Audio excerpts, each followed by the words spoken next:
Gosh, to be honest, it hasn't really hit me yet. I think it'll hit me when that final buzzer sounds. That is the last time I'll play in here. But you just prepare like it's another game, and I've had so many fun memories in a BYU uniform and playing the Marriott Center, and so I'm sure it'll be an emotional game. Can you pick out one or two favorite memories? Oh, there was a bunch from my freshman year. Seemed like we had some really big wins. Last year, beat Gonzaga and St. Mary's in here. Every time you walk out on this floor, you know that the fans are going to be there and they're going to have your back, and it's a fun environment to play in, and lots of things I'll never forget. How's your body holding up right now, this time of the season? It's good. It's feeling all right. I mean, lots of bumps and bruises at this point in the season, but our team does a good job of keeping our bodies right, and we do stuff before practice to get ourselves ready. And so, but I mean, this time of year, you're spending a lot more time in the ice bath. Do you consider to have played yourself through the ankle? I mean, is it the kind of thing where you got through it at this point?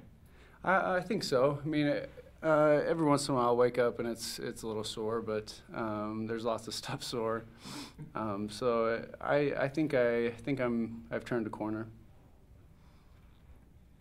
Did you set some goals when you came to BYU, and you've been the personal goals I'm talking about? Have you been able to reach those, and are they independent of the scoring record kind of thing? I never thought I'd be up near the scoring record.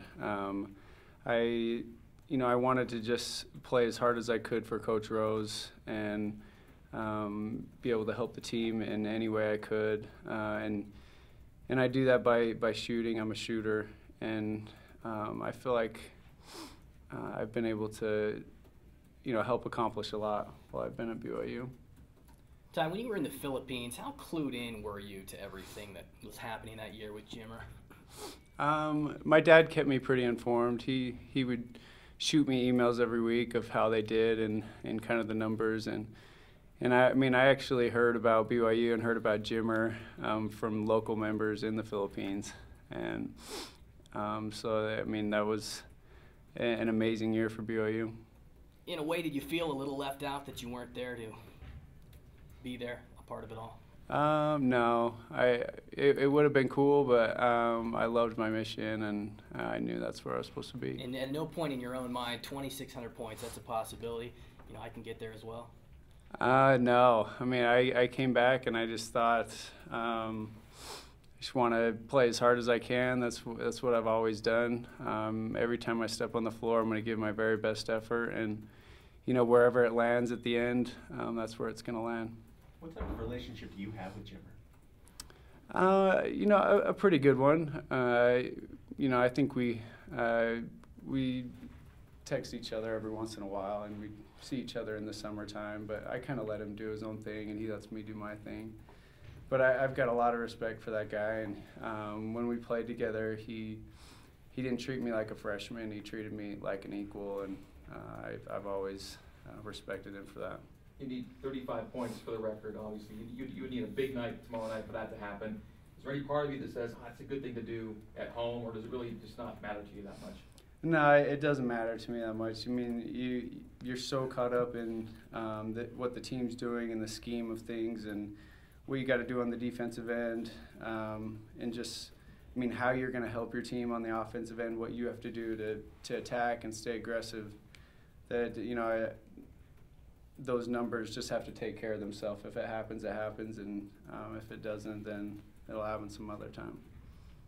Tyler, what role has your dad played in this whole development as a player, and you're chasing the scoring record now? He's helped a ton. I talk to my dad every day about stuff. He's my closest friend. I talk to him about basketball stuff and other things that are going on in my life, and so he's been a huge part of it. And I owe a lot of the credit to my dad. How much is the drive for the NCAA tournament pushing you guys right now at this time of year? Well, it's definitely pushing us. I mean, every single day in practice and everything we're doing. I mean, in a lot of ways, our tournament's already started.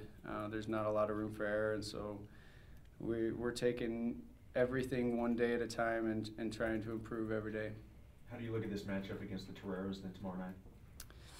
Yes, well, they beat us the first time. They run their stuff really, really well, and I mean, Johnny D's an unbelievable shooter and scorer, and a guy that you have to know where he's at every time or every moment on the floor. But our guys are ready for the challenge, and we're hungry. You know, we've won a few games, but we're not complacent at this point, and we're going to keep fighting.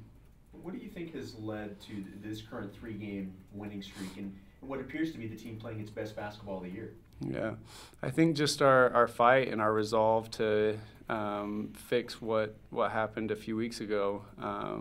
Guys care about BYU and care about this program and have put in the time to be good, and so everyone still believes that we can do something special, and we're just fighting each day, taking things one day at a time.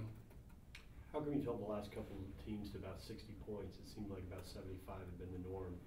Why is the defense so much better? I think it's just our focus and our attention to detail and our communication. We've talked a lot about communicating early and communicating the right way, communicating the right terms, and guys are just taking it upon themselves and having a little pride on the defensive end to get stops, and I think when we get clean stops and a rebound, that leads to a lot of our offense on the other end, and so stops and rebounds is a big emphasis right now.